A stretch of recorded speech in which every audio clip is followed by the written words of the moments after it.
Eh bien bonjour Olivier, ravi de te revoir. Bonjour Yann.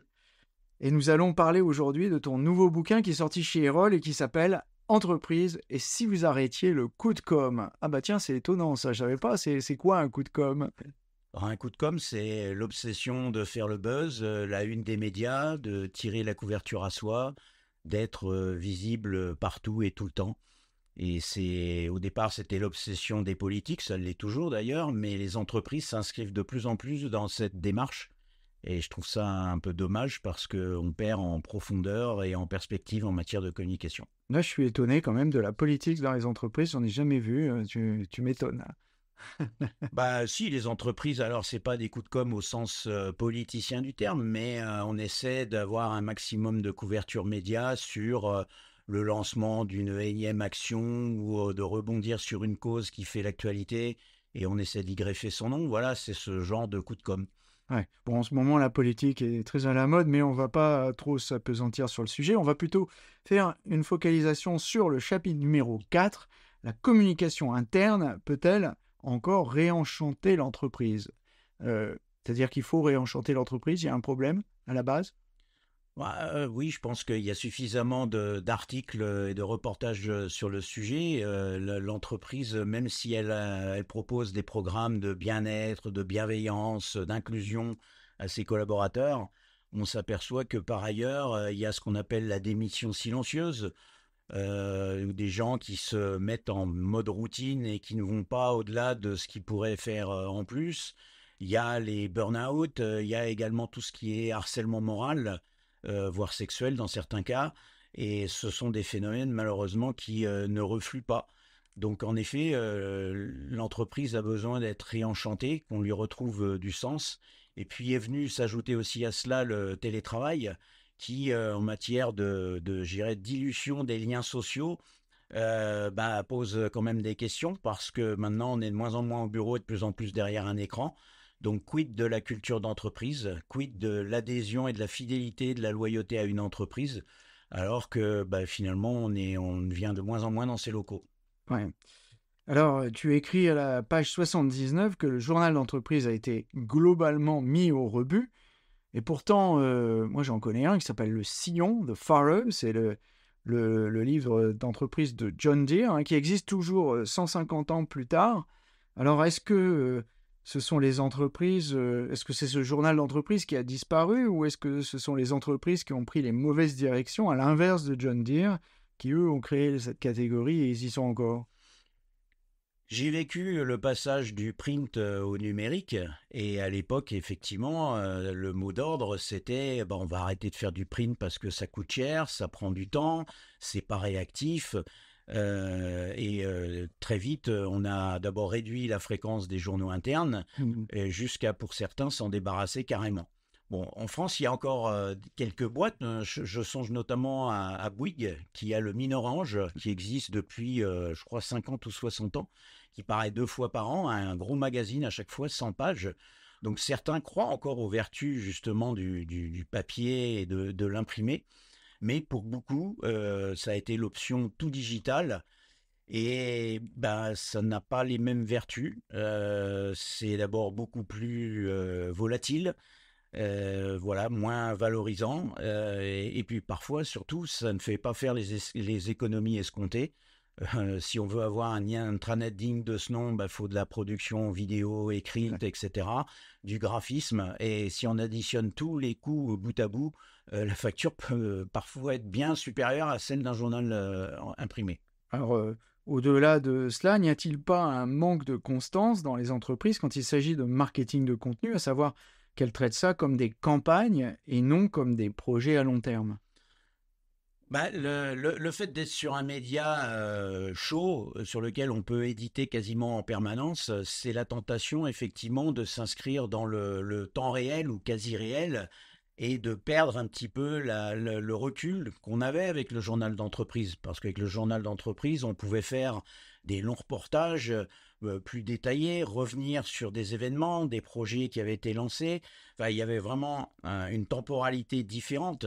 Le digital, c'est très dur de faire des formats longs. Alors, ça existe, il y a des médias qui savent très bien le faire, mais là aussi, si vous voulez faire des médias avec du contenu long comme le New York Times ou Le Monde, qui en font vraiment de manière remarquable, Mhm. c'est d'énormes moyens. Là, vous avez vraiment besoin d'avoir une équipe spécialisée. Donc, on va vers le va-vite. Et puis, en effet, la com interne, j'en ai beaucoup fait dans ma carrière.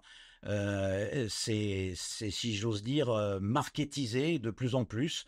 On fait des campagnes, on fait des concours, on fait voilà, et puis on perd de vue finalement l'essentiel. Voilà. Alors sinon, si les auditeurs cherchent à faire du contenu long sans que ça coûte 3 millions de dollars, ils ont qu'à appeler Visionary Marketing, on leur expliquera comment on fait, hein, puisqu'on l'a fait on le fait depuis 30 ans. Est-ce que tu peux nous raconter ton expérience sur ce journal d'entreprise, hein, que tu as géré et créé peut-être même chez Nestlé Waters de 97 à 2007? Ça, c'est une longue période. Ouais, ça c'est d'ailleurs une de mes plus belles aventures professionnelles, clairement. Ce magazine, on l'a créé, effectivement, on a été à plusieurs, hein. À l'époque, j'étais un contributeur, je n'étais pas encore le grand chef, mais on l'a créé alors que Nestlé Waters se développait à une vitesse éclair dans le monde entier, à coup de création de nouvelles filiales, de rachats, d'acquisitions, etc. Et il y avait vraiment, vraiment la nécessité d'activer les choses pour bâtir une culture interne qui puisse voilà, donner l'idée qu'on était une communauté qui certes grandissait très très vite, mais qui travaillait autour d'un même produit, l'eau embouteillée, mais avec des cultures et des modes de distribution parfois totalement différents d'un pays à l'autre. Donc ça consistait en une revue type revue économique, type Enjeux les Échos, Capital, voilà, des revues comme ça. Bon, je suis un ancien journaliste, donc j'ai vraiment voulu penser la revue comme si c'était un magazine qu'on achète dans les kiosques, avec des reportages au long cours. Généralement, à chaque numéro, on couvrait deux marchés. Donc, ce qui nous a valu à moi et à mon équipe des beaux voyages un peu partout sur la planète, puisque Nestlé Waters est présent sur tout le globe ou quasiment, où là on décortiquait vraiment les modes de consommation, les circuits de distribution, on mettait en valeur bien évidemment aussi les équipes, on expliquait ce que faisait la concurrence, ce qui a été d'ailleurs pas une petite victoire parce qu'au début, mon président de l'époque ne voulait pas qu'on parle de la concurrence. Mhm. Je lui ai dit, mais je comprends pas, toute la journée on ne fait que parler d'elle dans nos réunions, on ne fait que l'observer en permanence. Pourquoi dans le journal elle n'existerait pas? Donc l'idée, c'est pas de la valoriser ou de la dégommer, c'est juste de dire qu'elle est là, elle fait ça et elle a pris telle option et telle option par rapport à nous. Basta. Et ça, ce journal, au début, on a eu un peu de mal à le faire vivre parce qu'il y avait des filiales qui, elles, n'avaient même pas de pratique de com interne. Mhm. D'autres étaient un peu méfiants parce que ça venait du siège, donc forcément, c'est la voix de son maître. Mhm. Et puis, assez rapidement, comme on a eu une tonalité, les gens se sont aperçus que vraiment on essayait de parler des choses de manière sympa, accessible, claire. Très vite, ça a été un vrai succès, à tel point que j'avais parfois, lorsque je bouclais le chemin de fer d'un futur numéro, j'avais des chefs de marché qui m'écrivaient carrément pour me dire: Ah, mais on a fait ça il y a 3 mois, il faudrait que tu viennes, ça doit faire la une. Enfin, on était moins en recherche de sujets, on avait des propositions. Et les managers, clairement, aimaient ce canard qui était au départ en français et en anglais, puis il a switché assez rapidement qu'en anglais. Et pour eux, c'était à la fois une source documentaire, certains s'en servaient pour des présentations, des choses comme ça, et d'autres parce que bah, c'était une façon de revoir, de voir des collaborateurs, des collègues d'ailleurs. Et récemment, on a fait une réunion des anciens de Nestlé Waters, enfin pour ceux qui ont été basés en France, certains avaient amené leurs exemplaires de Water Magazine. Ah, Et ça, là, j'ai été bluffé. Je me suis dit, quand même, ah, si longtemps après, si c'est... longtemps après, ils les ont gardés. Bon, moi aussi, je les ai gardés, mais parce que c'était un truc que je faisais. Donc voilà, je suis très Mhm. content. Mais j'avoue que je les repotasse de temps en temps et je me dis, franchement, on a eu les moyens de faire un truc qui marchait bien. Et puis malheureusement, un nouveau PDG est arrivé et là, Ouais. lui, c'était le tout digital. Il n'y a même pas eu à Ah. négocier. et le journal a très vite cessé de paraître. Eh bien, écoute, c'est une excellente transition parce que à la page 81, tu nous parles de l'intranet et tu nous dis que finalement, l'intranet est encore indispensable. Et je pensais plutôt que les intranets avaient été ringardisés par les réseaux sociaux d'entreprise. Alors, est-ce que finalement, c'est pas l'inverse, c'est pas le réseau social d'entreprise qui a été ringardisé par l'intranet? Moi, j'ai plutôt le sentiment, en effet, que le réseau social d'entreprise, qui avait été présenté il y a quelques années comme le successeur, en effet, de l'intranet, qui était relativement statique et pas forcément assez collaboratif. Donc la mode, c'était les Facebook at Work, ou je ne sais plus comment ils s'appelaient. D'ailleurs, WordPress. voilà, Workplace Facebook a annoncé récemment qu'il mettait fin à la commercialisation de ce produit. Donc ça en dit long sur le succès qu'il a rencontré. L'intranet, non, il a toujours sa place parce que c'est un répertoire d'informations utiles. C'est un moyen de se tenir au courant aussi sur la vie de l'entreprise, les mouvements, les produits, etc. Donc il a toute sa place et j'ai toujours été dubitatif devant les réseaux sociaux d'entreprise parce que à l'époque, quand ça a été lancé sur le principe que on allait recréer ce qui marchait déjà dans la vie privée, c'est-à-dire Facebook, Twitter, enfin tous ceux qu'on connaît, et que les gens allaient adopter un réseau d'entreprise. Sauf que sur un réseau d'entreprise, d'abord, vous ne pouvez pas vous exprimer comme vous vous exprimeriez sur Mm. LinkedIn, sur Facebook, alors même si on police quand même notre discours parce qu'on sait que ça peut être vu par n'importe qui. Mais là, c'est quand même dans le périmètre de l'entreprise. Et fatalement, ça introduit un biais. Et fatalement, moi, je l'ai vécu chez Ericsson, l'arrivée d'un réseau social d'entreprise. Bon, c'était la grande rigolade parce il y avait ceux qui vraiment en faisaient des tonnes pour vraiment montrer qu'ils étaient hyper enthousiastes, hyper engagés. Enfin, vraiment, là, c'était la course à l'échalote. Et puis de temps en temps, il y en avait un ou deux qui essayaient effectivement de faire un peu de bruit. Et puis, bon, voyant que ça prenait pas, voilà, on arrêté. Et au fur et à mesure, ça n'a pas passionné les gens, d'autant qu'on nous a imposé en parallèle des outils collaboratifs, alors type Slack, type Bootcamp, je ne sais plus combien il y en avait, où là, on était un peu comme des hamsters dans la roue, quoi. Toujours essayer de lire tout un tas de fils de discussion sur différents projets dans lesquels on était engagé. Et à force, fatalement, le cerveau, il a aussi ses limites. Mm. Et on se focalisait sur vraiment les choses là où on devait travailler.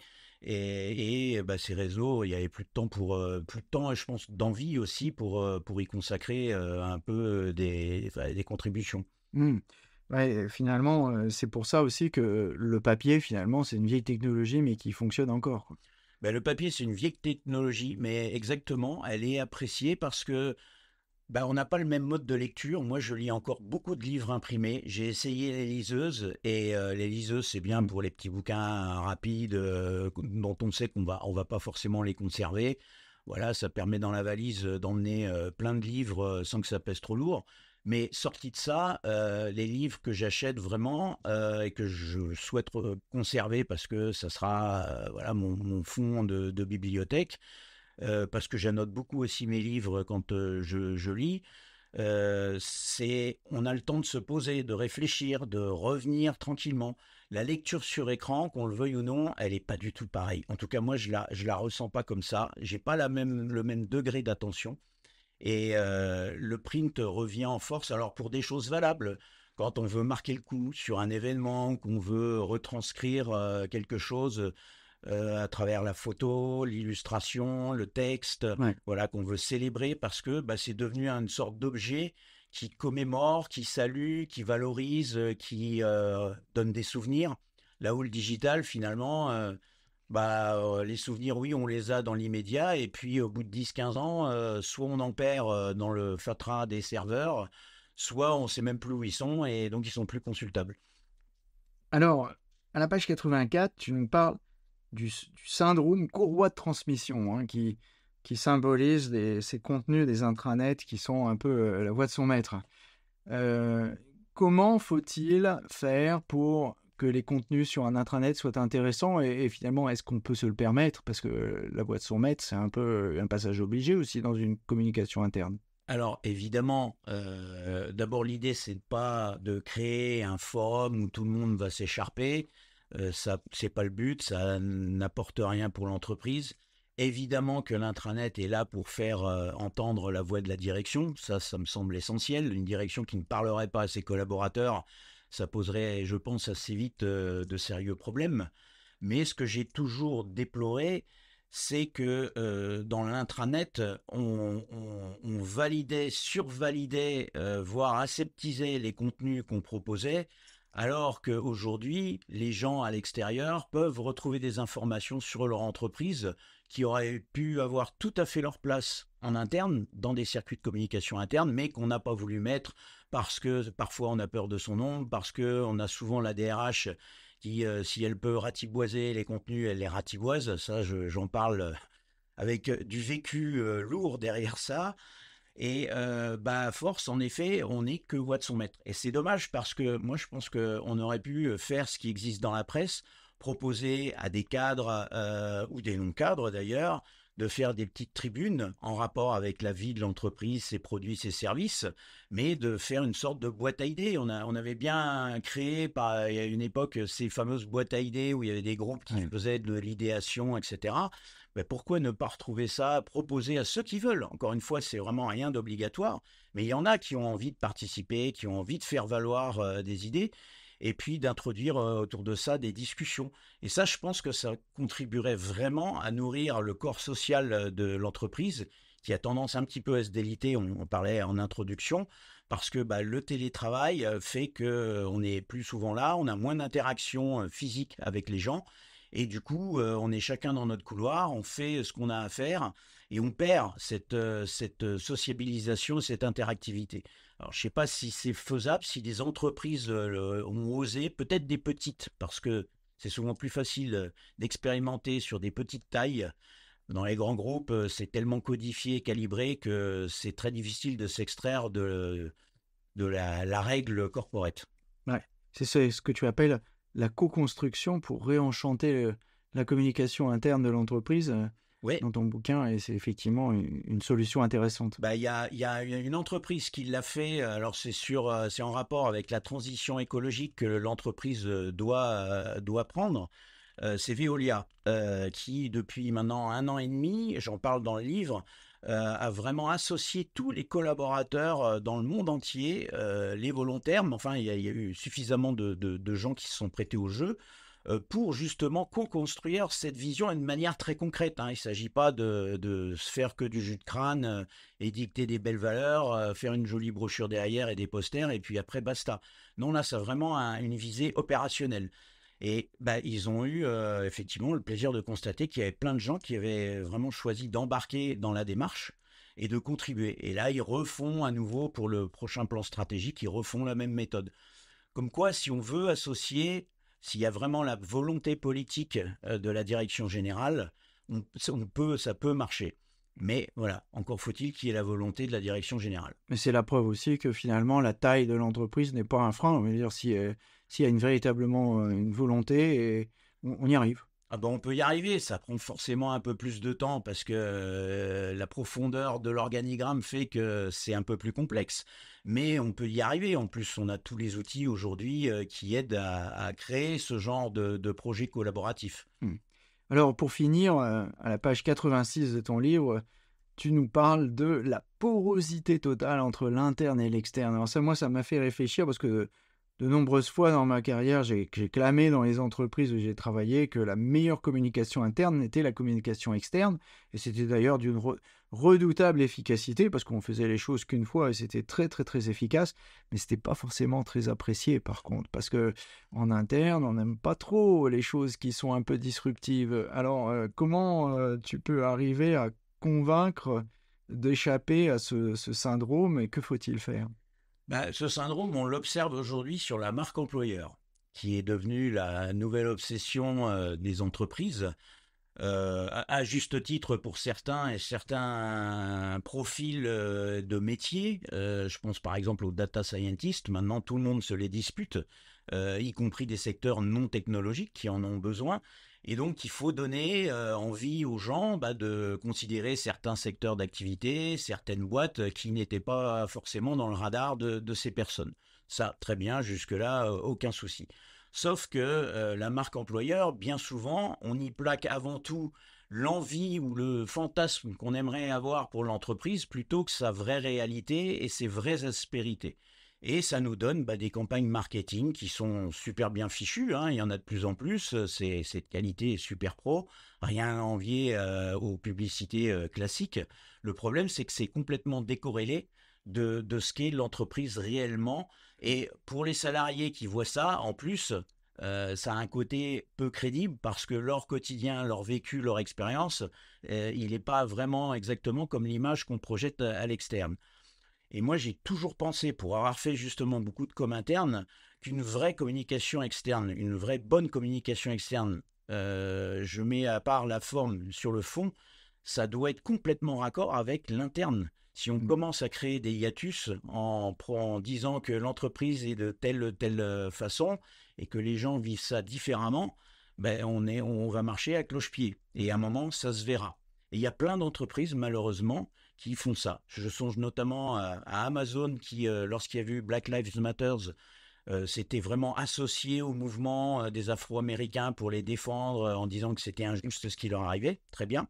Sauf qu'on s'aperçoit dans le rapport annuel d'Amazon que les moins bien choyés dans l'entreprise, c'est précisément les populations afro-africaines qui ont les postes les moins bien payés et les plus durs, à savoir dans les entrepôts et la logistique. Donc, il y a un moment donné, c'est bien de s'associer à des causes, c'est encore mieux de la pratiquer pour les mêmes populations qu'on défend. Et je me souviens au début de Media Aces, quand on y était ensemble il y a plus d'une dizaine d'années, et c'était les débuts des médias sociaux en entreprise. Et il y avait notre ami Lapinta qui avait expliqué son expérience avec la Société Générale, où il faisait parler les employés à l'extérieur donc en les laissant libres. Il y avait aussi Emmanuel Vivier qui avait fait ça avec Arcelor au moment de la fusion avec Mittal, à un moment où c'était quand même un peu chaud, et pourtant il avait laissé parler les employés librement, sans les censurer. C'est encore envisageable ça aujourd'hui ou rêve? C'est de moins en moins facile à faire parce qu'aujourd'hui, la tendance est à la mode ceinture bretelle et verrou par-dessus. Parce qu'on a peur, on veut tout cadrer, c'est les fameux éléments de langage et on doit tous recracher à peu près la même soupe. C'est très dommage parce qu'on s'aperçoit, il y a plein d'études qui le montrent, que les salariés d'abord sont pas contre systématiquement leur entreprise. Il y a des salariés qui sont réellement motivés et qui ont les mots à eux pour expliquer ce qu'ils font et ce que fait l'entreprise. Et on sait par ailleurs que les employés, si on reprend le fameux baromètre de la confiance d'Edelman, qui montre depuis 20 ans que celui qui ne bouge quasiment pas en termes de confiance qu'on lui accorde, c'est justement l'employé. Et c'est pas le politique, c'est pas les dirigeants, c'est même pas les ONG, c'est l'employé. Les personnes comme moi. Donc, pourquoi ne pas s'appuyer là-dessus? Mais c'est vrai que ça, c'est quelque chose qui m'a beaucoup interloqué parce que je pensais réellement qu'on allait aller avec les réseaux sociaux vers une libéralisation de la parole plus grande, plus riche. Et en fait, on s'aperçoit que non, on est au contraire dans un verrouillage maximal. On a peur du mot de travers, de la phrase qui va pas bien aller et qui va générer une crise. Donc voilà, on aseptise tout, on standardise tout, et puis au final, on a une espèce de bouillie pas très intéressante qui est certes bien packagé, mais les gens sont pas dupes, ils sont loin d'être dupes, ils ont quand même accès à beaucoup d'informations aujourd'hui, donc ils savent faire la part des choses. C'est dommage, mais j'ose espérer que d'autres entreprises vont utiliser leurs employés en les laissant communiquer. Mais vraiment, par exemple, l'employee advocacy sur les réseaux sociaux, si c'est juste pour faire des armées de petits clones qui répètent tous la même chose, ça n'a aucun intérêt. Si on embarque en revanche des salariés, on les laisse libres de s'exprimer, alors sur des thèmes bien sûr en rapport avec le business de la boîte, et puis en donnant quand même quelques règles pour éviter certains dérapages. Si on les laisse procéder, je peux garantir que ça donne une autre coloration à l'image de l'entreprise. Parce que voilà, elle n'est plus seulement incarnée par les dirigeants, qui ont une part là-dedans dans cette incarnation, mais aussi par d'autres salariés. Et ça, à l'heure de la marque employeur, ça peut être un sacré atout. Ben voilà, les entreprises qui nous écoutent savent ce qu'il leur reste à faire. Entreprise, si vous arrêtiez le coup de com', c'est chez Erol. 12 défis à relever pour une communication plus vraie. Merci Olivier. Merci Yann.